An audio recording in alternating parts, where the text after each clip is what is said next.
First அடுப்பில் வந்து ஒரு கடாய் வச்சுருங்க. எண்ணெய் சேர்க்காமல் இதெல்லாம் வறுத்துக்கோங்க. 1 டீஸ்பூன் அளவுக்கு சோம்பு சேர்த்துக்கோங்க. இது கூட வந்துட்டு 1 டீஸ்பூன் அளவுக்கு தனியா சேர்த்துக்கலாம் நம்ம. இதை வந்து லைட்டாக கொஞ்சம் வறுத்துக்கோங்க. அந்த கலர் வந்து சேஞ்ச் ஆகும், உங்களுக்கே தெரியும். இது கூட வந்துட்டு 1 டீஸ்பூன் அளவுக்கு நம்ம ஜீரகம் சேர்த்துக்கலாம். பட்டை 1 சேர்த்துக்கோங்க, லவங்கம் 2 சேர்த்துக்கோங்க. 4 காஞ்ச மிளகாய் நான் சேர்த்துருக்கேன். காரம் இன்னும் வேணும் அப்படின்னா நீங்கள் 2 கூட சேர்த்துக்கலாங்க. ஸோ இதை வந்து நல்லா வறுத்துட்டு நம்ம ஆற வச்சுட்டு அப்புறமா வந்து மிக்ஸி ஜாரில் போட்டு அரைச்சிக்கணும். ஓகே, தனியாக எடுத்து ஒரு பிளேட்டில் எடுத்து மாற்றிக்கோங்க. ஓகே, இந்த குழம்பு வந்து ரொம்ப ஈஸியாக செஞ்சிடலாங்க சீக்கிரமாக. ஒரு மீடியம் சைஸ் அளவுக்கு வெங்காயத்தை நான் எடுத்து வச்சுருக்கேன். 6லேருந்து 7 பல்லு பூண்டு எடுத்துருக்கேன். ஓகே, இதையுமே வந்துட்டு நல்லா கொஞ்சம் வதக்கிக்கோங்க அப்படியே. ஓகே, இது கூட வந்துட்டு இப்போ நம்ம 1/2 கப் அளவுக்கு தேங்காய் எடுத்திருக்கேன் நான். இந்த மாதிரி கட் பண்ணிக்கோங்க. ஸோ 1/2 கப் அளவுக்கு இதுவுமே வந்துட்டு கொஞ்சம் நல்லா வதக்கி விட்டுக்கோங்க. ஓகே, இப்போ வந்து அந்த கலர் நல்லா சேஞ்ச் ஆகிடுச்சு. இதெல்லாம் வந்து நம்ம நல்லா ஆற வச்சுட்டு அப்புறமா மிக்ஸி ஜாரில் போட்டு பேஸ்ட்டு பதத்துக்கு நல்லா அரைச்சிக்கோங்க.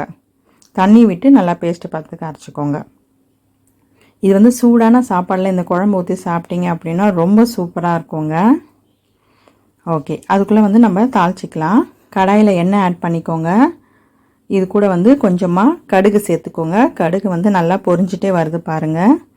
ஓகே, இப்போ வந்து நம்ம அரைச்சி வச்சுருக்கிற அந்த விழுதை ஆட் பண்ணிடலாம். இதுக்கு வந்து இன்க்ரீடியன்ட்ஸ் வந்து பார்த்திங்கன்னா ரொம்ப கம்மியான இன்க்ரீடியன்ட்ஸ் தாங்க.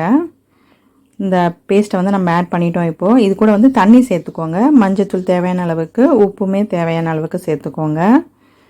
அடுப்பு வந்து நீங்கள் மீடியம்லேயே வச்சுக்கோங்க. அப்போ தான் அந்த பச்சை வாசனையும் போகும், குழம்பும் நல்லா கொதித்து வரும்.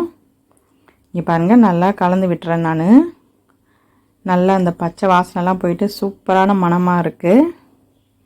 ஓகே, இப்போ அந்த மாதிரி கொதித்து வரும்போது நம்ம மாங்காவை வந்து ஆட் பண்ணிக்கலாம். நான் வந்து இன்றைக்கி ஒரே ஒரு மீடியம் சைஸ் அளவு மாங்காய் தான் எடுத்திருக்கேன். அதை வந்து இந்த குழம்புல ஆட் பண்ணிடுங்க. மாங்காய் வேகிறதுக்கு ரொம்ப நேரம் தேவைப்படாதுங்க. ஸோ கொஞ்சம் நேரம் தான் ஆகும். இங்கே பாருங்கள், நல்லா வெந்துட்டே வருது மாங்காய். நான் எடுத்து காட்டுறேன் பாருங்கள், நல்லா சாஃப்டாக வெந்திருக்கு.